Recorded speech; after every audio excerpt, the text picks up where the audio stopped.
Hey girl, hey. I have some bad news. Well, hypothetical bad news. Because I have a hypothetical question for you. So, in hypothetical land, hypothetical Zoe is put into hypothetical prison because she is non-hypothetically far too awesome. Just way too much for the rest of society to even contemplate. So, in hypothetical prison, there's no library because hypothetical prison is a terrible, terrible place. But they're letting hypothetical Zoe take 5 books with her for the rest of her life. So, my question is, what 5 books would you choose to take in this hypothetical prison scenario? And I've picked my 5 books for hypothetical Leah's hypothetical prison sentence because, of course, hypothetical Leah is also put into prison for an excess of awesome. Obviously. I kind of hate that I asked this question because it is impossible, but I've done my best to pick 5 books that I think I would be happy to read for the rest of all time. So first of all is The Fault in Our Stars by John Green. Now you know I love this book because I made you read it.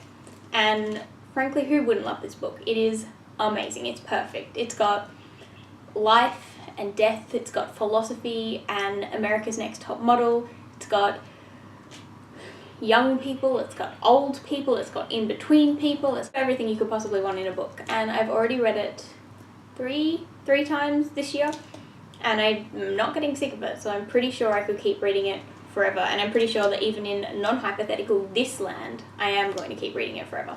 Second of all is one of my other favourite books of all time, The 5 People You Meet in Heaven by Mitch Albom. I love this book.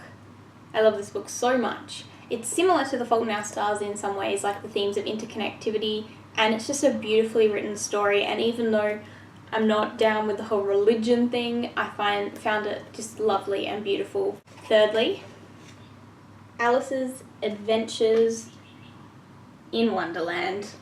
I know, an absolute classic and one of my favourite books.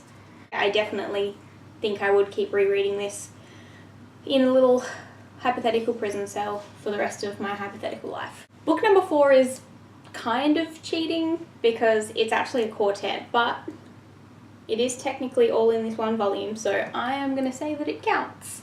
I adore Tamora Pierce. I think she is a wonderful writer, and even though her work is aimed at kind of like young adults and it's a bit fantasy, I love it so much, and I have read all of her stuff about like 6 times each, so I'm pretty sure I can keep reading this again and again. My first 4 were, I don't want to say easy, but like not overly difficult.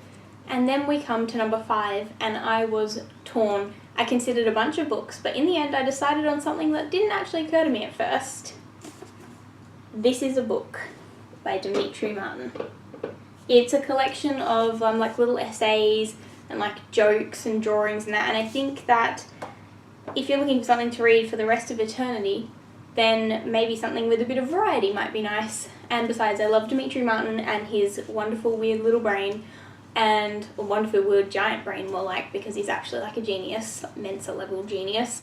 So what 5 books would you choose?